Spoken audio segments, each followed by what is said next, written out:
royaume de Nambé s'étendait entre fleuves et savanes. Ancien comme les récits que les griots transmettaient au clair de lune. Prospère comme les marchés qui bruissaient à l'aube, respecté par les terres voisines, qui enviaient sa stabilité. Ses murailles d'argile rouge avaient résisté aux saisons et aux convoitises, et ses habitants vivaient dans une discipline tranquille, fiers d'appartenir à une lignée que l'on disait bénie des ancêtres. Chaque décision importante se prenait sous l'arbre à palabres, et chaque parole du roi avait la force d'un serment gravé dans la pierre. À Nambé, l'honneur valait plus que l'or, et la réputation d'une famille pouvait construire ou détruire des générations. Les voyageurs qui traversaient le royaume repartaient avec l'image d'un peuple organisé, soudé par des règles invisibles, mais puissantes.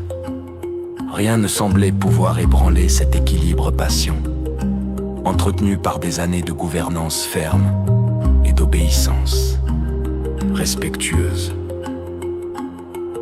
Le roi veillait à ce que justice soit rendue, parfois sévère, mais toujours équitable selon les lois ancestrales.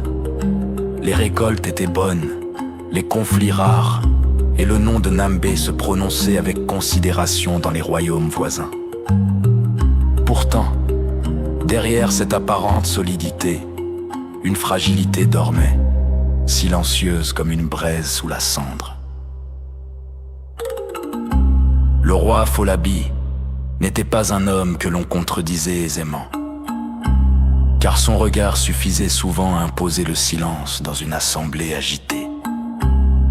Il gouvernait avec une main ferme, mais son autorité n'était pas aveugle. Il écoutait les anciens, consultait les sages, et ne tranchait qu'après avoir pesé chaque mot. Pour lui, le trône n'était pas un privilège, mais une responsabilité sacrée, héritée d'une lignée qui avait versé son sang pour préserver l'honneur du royaume. Il croyait profondément que le respect d'un peuple se mérite chaque jour, et qu'un roi faible est une porte ouverte au désordre. Ses décisions étaient parfois dures, mais nul ne pouvait l'accuser d'injustice ou de favoritisme. Il aimait son peuple avec la distance qu'impose la fonction, conscient que trop de proximité affaiblit l'autorité. Son obsession la plus intime restait pourtant la continuité de sa dynastie, car il n'avait qu'un seul enfant pour hériter du trône.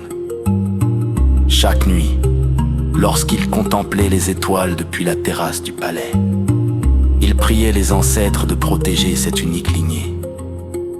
Il savait que sans héritier solide, même les royaumes les plus anciens peuvent vaciller. Ainsi, derrière l'homme inflexible se cachait un père attaché à une espérance fragile. La princesse Amara était née un matin de saison sèche, dans un silence étrange que les sages avaient interprété comme un signe des esprits. Très vite, on comprit que l'enfant n'entendait aucun son et qu'aucune parole ne franchirait ses lèvres.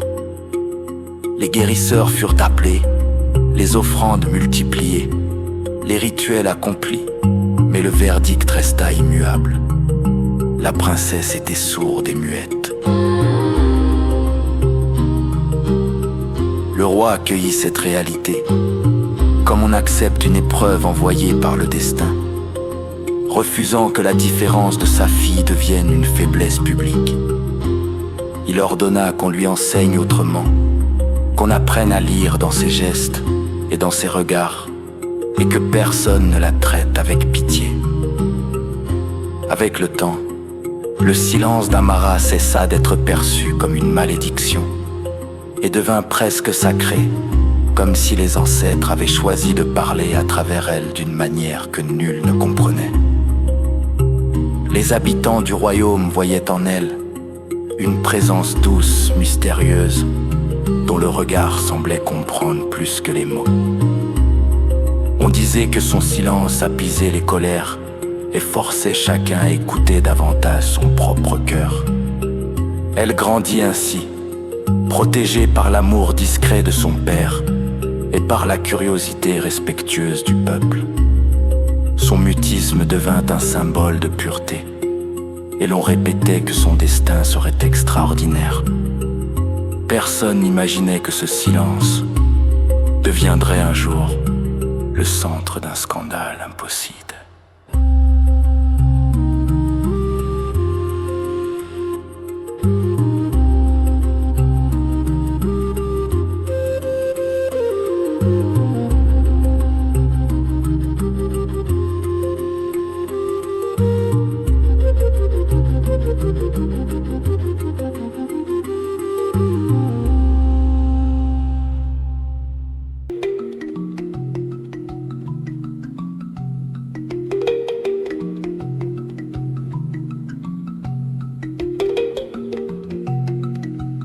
Ce fut une servante tremblante qui, la première, comprit que quelque chose avait changé dans le corps de la princesse.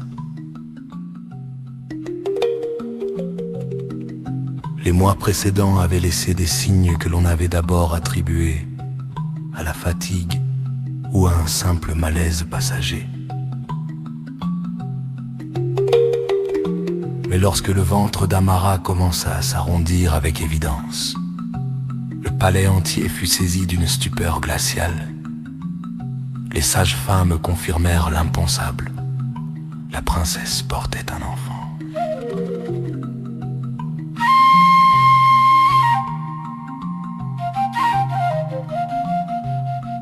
La nouvelle se répandit comme un feu sec dans la savane, rapide et incontrôlable, franchissant les murs du palais pour atteindre les ruelles du marché.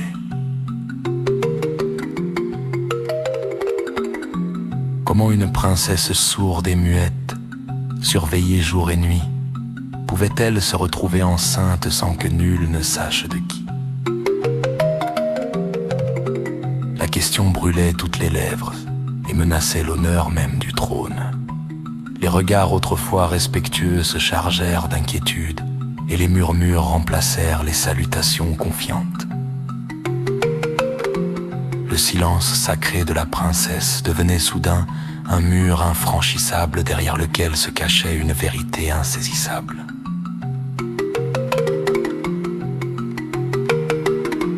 Pour le royaume de Nambé, ce n'était pas seulement une grossesse, c'était une épreuve publique.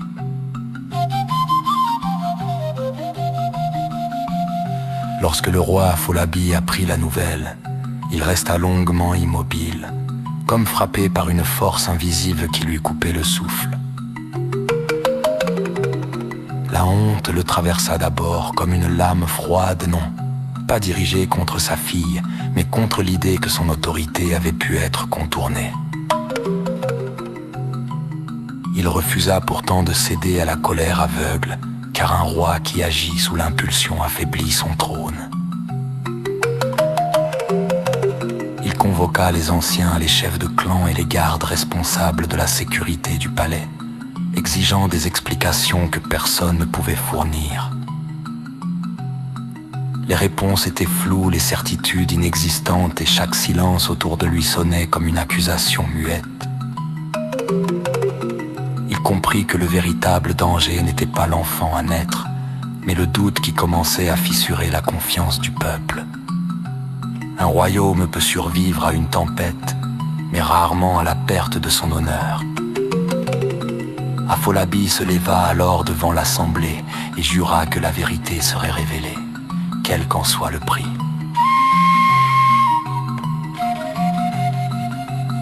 Il déclara que nul homme dans ces terres ne se cacherait éternellement derrière l'ombre. À cet instant précis, sans que personne ne le dise à voix haute, un piège venait de se refermer sur tout le royaume.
lendemain de l'annonce, le royaume entier fut convoqué sur la grande place royale.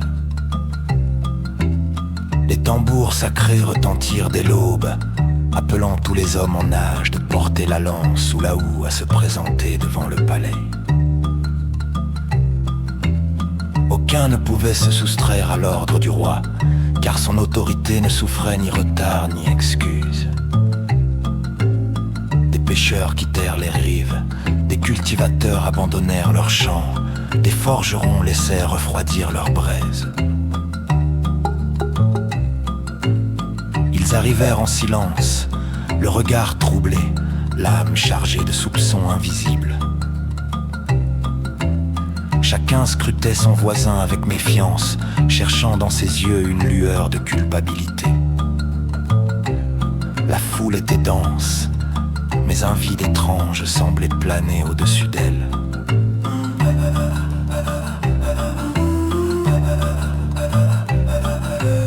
Le roi apparut sur le balcon, vêtu de son manteau de cérémonie, le visage fermé comme une porte scellée, son regard parcourut l'assemblée avec une lenteur calculée. Ce jour-là, il ne cherchait pas un homme, il cherchait une vérité. Et cette vérité devait être arrachée coûte que coûte. La tension s'installa comme une brume épaisse entre les corps alignés.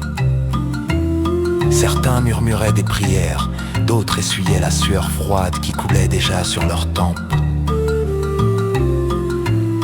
Des amitiés anciennes se fissuraient sous le poids du doute. Même les plus innocents sentaient le regard accusateur du trône peser sur leurs épaules. Le roi descendit parmi eux, accompagné des gardes et des notables du royaume. Il observait les visages avec une intensité presque dérangeante. Chaque clignement d'œil devenait suspect, chaque respiration trop rapide semblait trahir un secret. L'air lui-même paraissait chargé d'une inquiétude sourde. Personne n'osait parler à voix haute.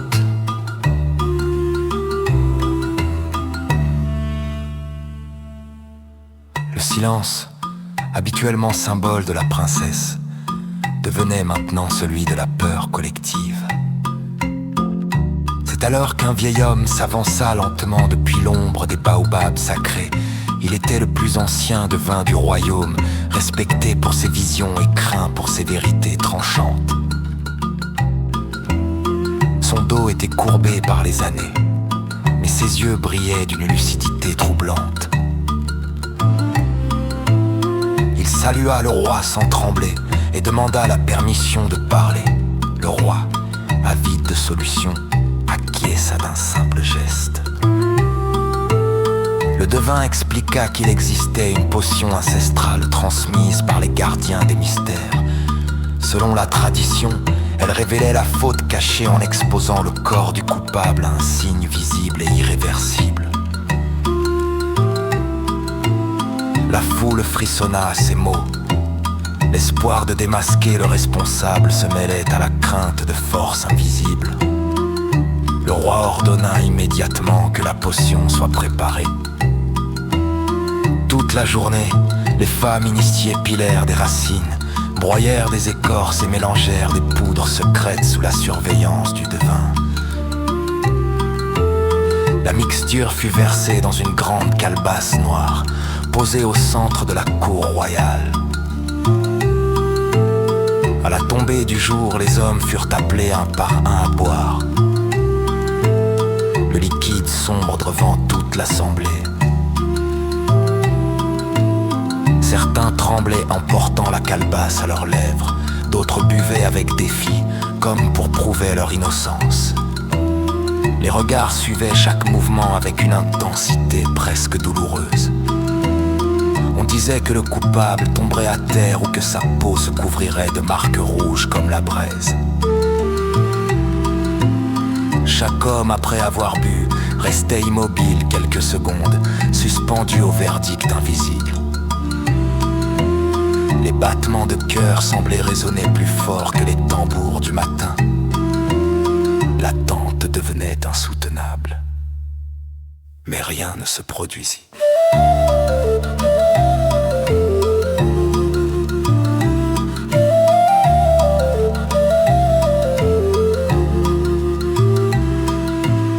Le premier homme retourna à sa place sans le moindre signe, puis le deuxième, puis le troisième. La file avançait et le miracle attendu ne venait pas. Aucun cri, aucune chute, qu'une marque sur la peau. Les heures passèrent et la grande calebasse se vida sans révéler le moindre coupable. Lorsque le dernier homme eut bu, le silence tomba comme un couperet. Le roi serra les poings, son visage trahissant pour la première fois un doute profond. Le devin lui-même semblait troublé, comme si ses certitudes venaient de se fissurer. Le mystère, loin de s'éclaircir, venait de s'épaissir, et dans ce royaume autrefois sûr de ses traditions, un piège invisible venait de se refermer davantage.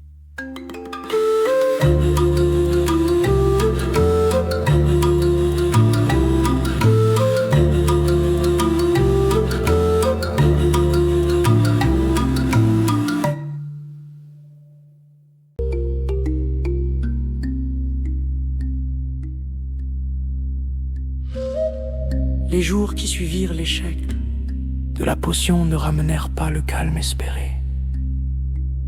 Au contraire, le royaume commença à murmurer comme une forêt agitée par un vent invisible. Dans les marchés, les femmes baissaient la voix dès qu'un garde passait près d'elles. Les anciens assis sous les arbres s'échangeaient des regards lourds de sous-entendus. Personne n'osait accuser ouvertement, mais chacun soupçonnait quelque chose qui dépassait l'entendement humain. Les enfants eux-mêmes sentaient la tension et jouaient en silence. Les regards se faisaient fuyants, les salutations devenaient brèves. La confiance, autrefois solide, se fissurait lentement.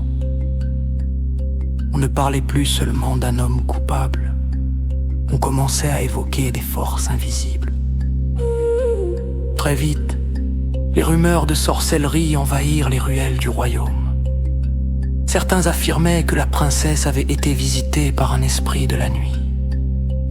D'autres parlaient d'un pacte ancien réveillé par erreur. On murmurait que les ancêtres réclamaient un prix oublié. Les histoires se multipliaient, chacune plus inquiétante que la précédente. On évoquait des ombres aperçues près du palais, des bruits étranges entendus au cœur de la nuit. L'imagination collective nourrissait la peur. Plus les hypothèses devenaient irrationnelles, plus elles semblaient crédibles. Le mystère prenait une dimension surnaturelle, et le peuple, déstabilisé, cherchait des explications là où la raison ne suffisait plus. Le roi, lui, ne supportait plus ces chuchotements. Son visage s'était durci, ses décisions devenaient plus brusques. Il augmenta la présence des gardes dans les rues et interdit les rassemblements nocturnes. Il voulait étouffer les rumeurs avant qu'elles ne fragilisent davantage son autorité.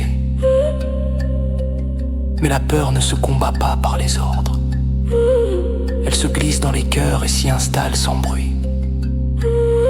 Chaque nuit, le roi veillait plus tard que la précédente. Il relisait les lois anciennes, cherchait dans les archives des récits similaires. Il refusait de croire qu'un esprit invisible puisse défier son trône. Pourtant, au fond de lui, un doute commençait à s'infiltrer.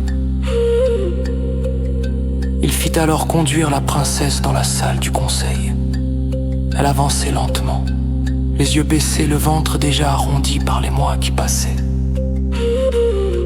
Le roi la fixa longuement, cherchant dans son regard une réponse qu'elle ne pouvait formuler.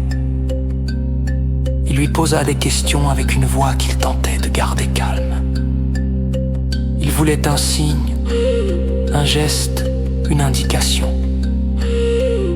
Mais la princesse, fidèle à son silence involontaire, ne pouvait que laisser couler des larmes sur ses joues. Ses mains tremblaient, ses épaules se soulevaient sous le poids de l'émotion. Elle semblait vouloir parler, mais aucun son ne sortait. Ce silence, autrefois sacré, devenait maintenant une torture. Et le roi impuissant se retrouva face à une vérité inaccessible. On convoqua d'autres devins, d'autres guérisseurs, d'autres maîtres des sciences anciennes. On traça des cercles sacrés dans la cour, on brûla des encens rares, on invoqua les ancêtres à la lueur des torches. Les incantations résonnèrent jusqu'à l'aube, mais aucun signe ne vint briser le mystère.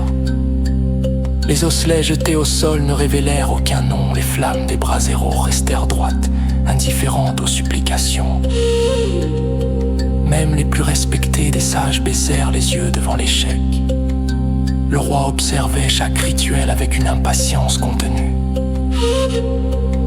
À mesure que les tentatives échouaient, sa certitude s'effritait. Il commença à douter des hommes, des traditions, et même de lui-même. L'honneur du trône, autrefois inébranlable, vacillait sous le poids de l'incompréhensible. Les royaumes voisins commençaient à envoyer des messages prudents, dissimulant leur curiosité derrière de fausses politesses. Le roi sentait que son autorité n'était plus seulement contestée par un mystère, mais par l'incertitude générale. S'il ne parvenait pas à protéger la dignité de sa propre maison, comment pourrait-il protéger son peuple? Chaque jour qui passait renforçait le sentiment qu'une force supérieure se jouait de lui. Le piège ne se refermait pas dans le bruit, mais dans le doute. Et le doute, plus que n'importe quelle accusation, était capable de renverser un trône.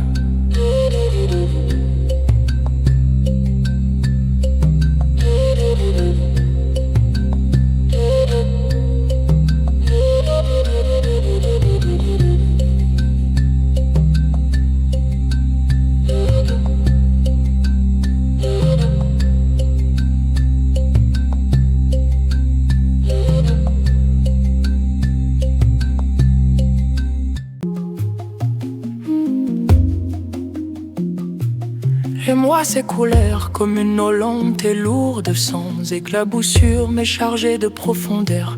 Le soleil se leva et se coucha sur le royaume sans apporter la moindre réponse. Les saisons changèrent, les récoltes furent faites, les marchés reprirent leur rythme, mais rien ne dissolvait l'ombre qui planait sur le palais.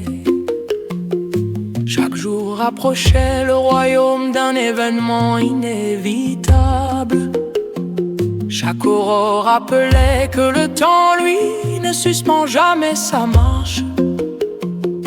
Les tambours festifs avaient cessé depuis longtemps. Même les chants des griots semblaient plus courts, plus prudents. Le silence n'était plus seulement celui de la princesse, il était devenu celui de tout un peuple. Et dans ce silence grandissant, l'attente prenait une dimension presque suffocante.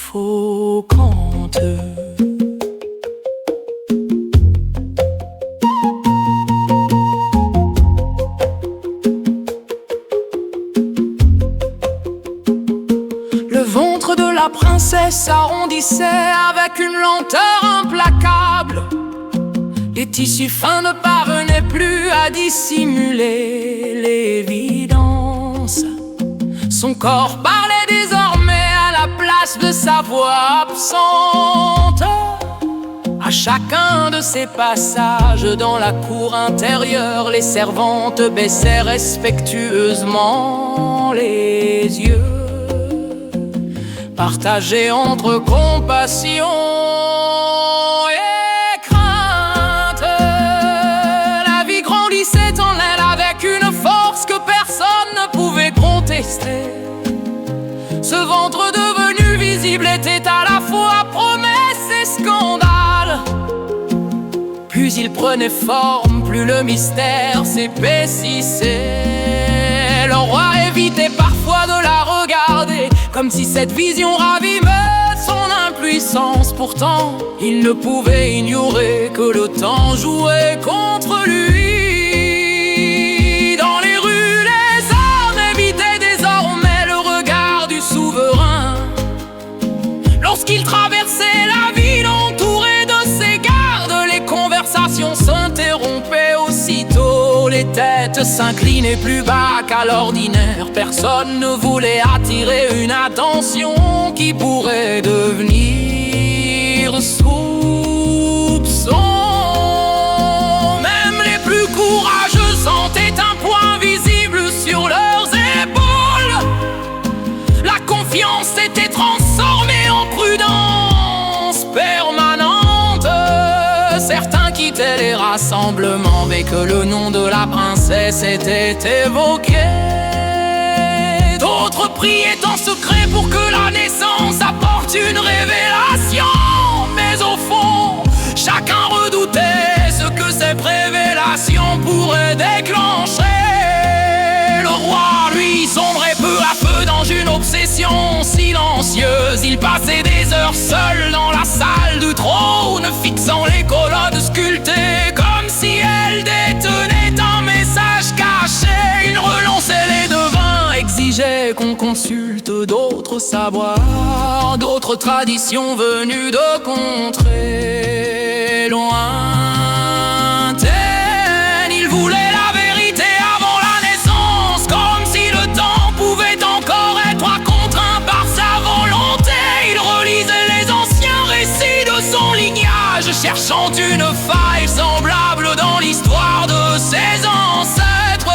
Il dormait peu, mangeait à peine, son entourage le voyait changer, devenir plus distant, plus rigide. Il ne supportait plus l'idée que quelque chose échappe à son autorité. Mais plus il cherchait à maîtriser le mystère, plus celui-ci lui résistait. Les nuits devinrent particulièrement lourdes, le vent semblait murmurer les paroles incompréhensibles autour des murailles du palais. Les torches brûlaient plus longtemps que d'habitude, comme si la lumière elle-même refusait de céder à l'obscurité. Le roi marchait souvent dans les couloirs, incapable de trouver le repos. Pourtant, au milieu de cette tension constante, la princesse semblait étrangement apaisée. Son regard n'exprimait ni panique ni honte. Il y avait dans ses yeux une profondeur nouvelle, presque lumineuse. Elle posait parfois la main sur son ventre avec une douceur pleine de certitude. On aurait dit qu'elle connaissait une vérité que nul autre ne pouvait comprendre. Et ce calme mystérieux, au lieu de rassurer, troublait davantage ceux qui l'observaient.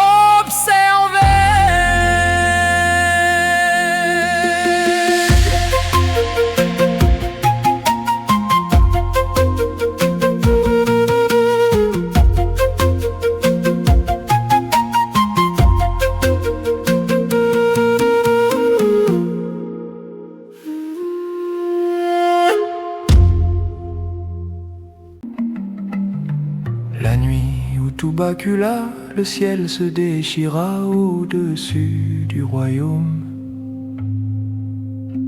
Un orage violent éclata sans prévenir, comme si les nuages eux-mêmes retenaient depuis des mois une colère contenue.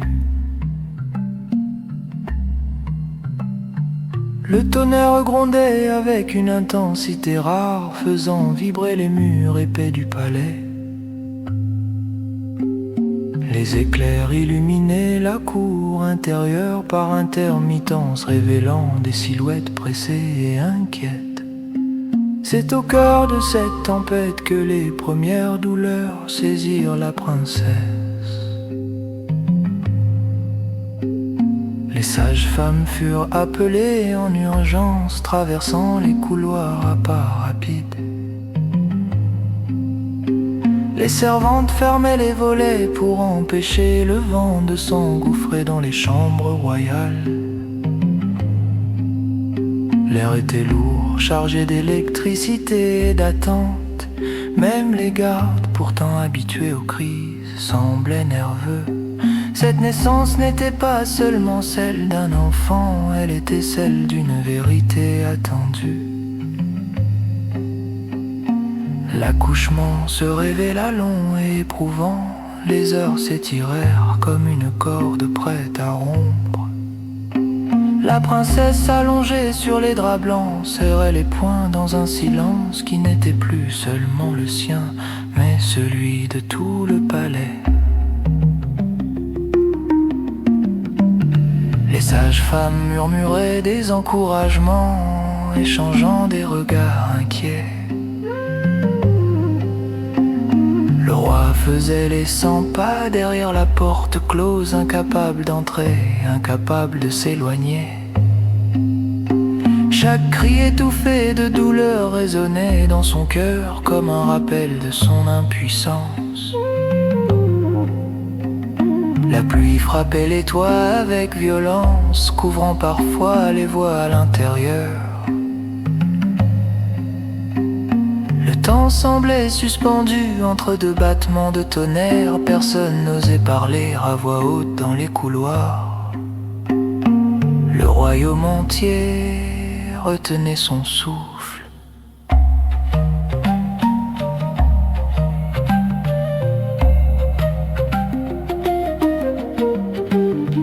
Puis, soudain, un cri déchira la nuit, un cri clair, puissant, vibrant de vie. Le nouveau-né venait d'annoncer sa présence au monde. À cet instant précis, l'orage sembla ralentir, comme si le ciel lui-même écoutait. Les sages-femmes échangèrent un regard bouleversé en déposant l'enfant contre la poitrine de sa mère. Une paix étrange envahit la chambre, contrastant avec la fureur extérieure. Le roi entra enfin, le cœur battant, prêt à affronter ce que le destin lui réservait. Il fixa l'enfant, cherchant déjà dans ses traits une réponse, mais ce qui se produisit ensuite dépassa tout ce qu'il avait imaginé. La princesse releva doucement la tête, ses yeux s'agrandirent comme si un voile invisible venait de se lever. Elle tourna son visage vers le tonnerre qui grondait encore au loin. Et pour la première fois de sa vie, elle sursauta au bruit. Ses lèvres tremblèrent, non de douleur, mais d'étonnement. Elle porta une main à son oreille, comme pour s'assurer qu'elle ne rêvait pas. Les sages-femmes reculèrent, stupéfaites. La princesse venait d'entendre. Et dans un souffle fragile, encore hésitant, elle prononça ses premiers mots. Sa voix douce mais claire résonna dans la pièce comme un miracle attendu depuis sa naissance. Le roi resta figé, incapable de détourner le regard. Les larmes montèrent malgré lui, mêlant soulagement et incompréhension. Tout le palais fut bientôt informé et l'on accourut pour voir ce prodige. La princesse parlait, répondait, pleurait de joie en découvrant le son de sa propre voix. Certains tombèrent à genoux, croyant assister à une bénédiction divine. D'autres murmuraient déjà qu'un mystère venait d'en remplacer un autre. Mais pour le roi, une seule pensée dominait. Si sa fille pouvait enfin parler, alors la vérité ne lui échapperait plus. Il s'approcha lentement de son lit, le regard grave. Après des mois d'attente et de tourments, il croyait enfin toucher au dénouement. Et dans ce silence redevenu fragile, le suspense atteignit son sommet.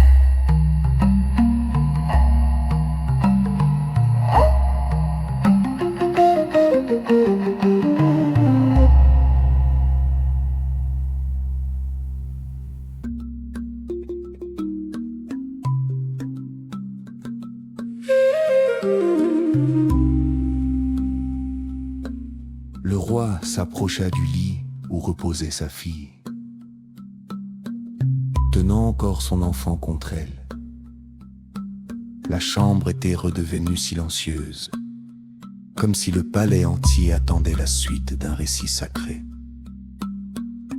Les torches projetaient des ombres tremblantes sur les murs de pierre. Le nouveau-né respirait paisiblement, inconscient du tumulte qu'il avait provoqué.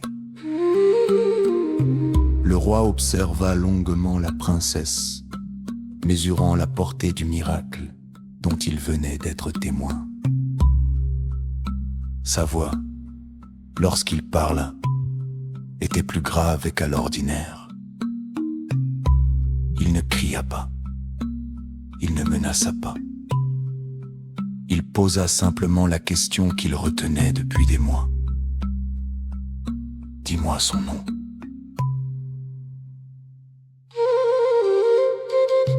Un silence dense tomba aussitôt entre eux.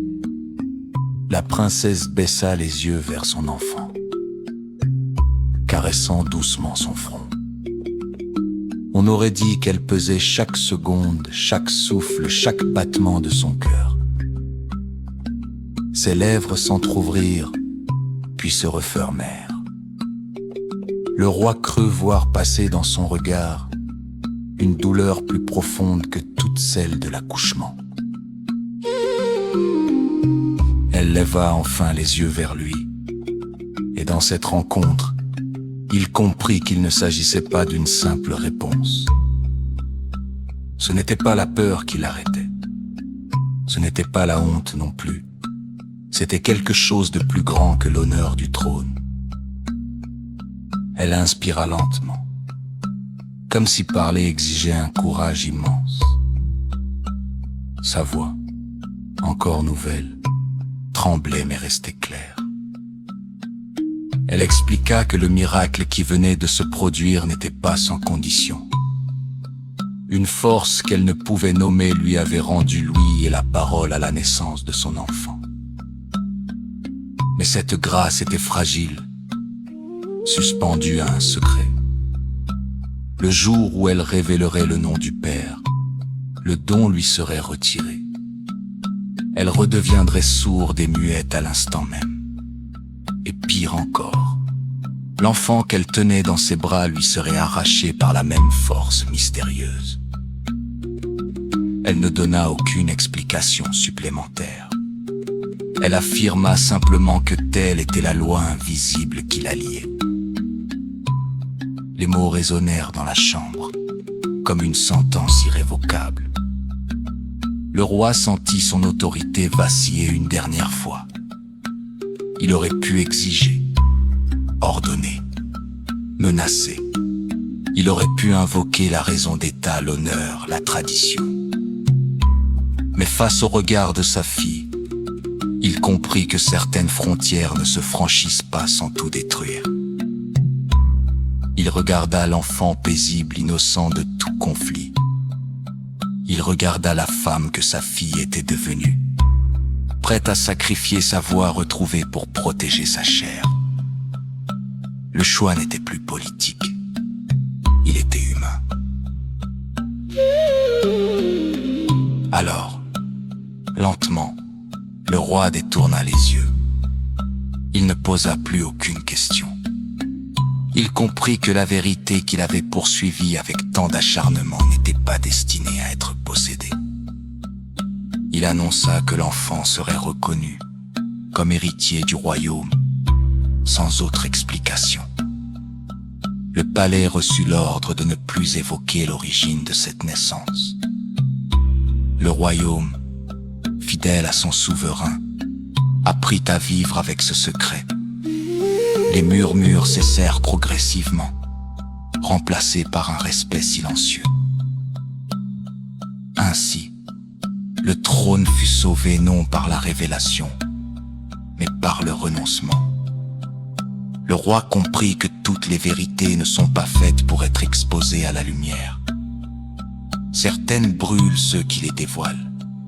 Certaines détruisent ce qu'elles prétendent purifier. Le silence, autrefois vécu comme une faiblesse, devient alors une protection sacrée. Et dans ce royaume marqué par l'inexplicable, on transmet de génération en génération cette leçon invisible. Il existe des secrets qui ne sont pas des mensonges, mais des équilibres. Car parfois, chercher à tout savoir, c'est risquer de tout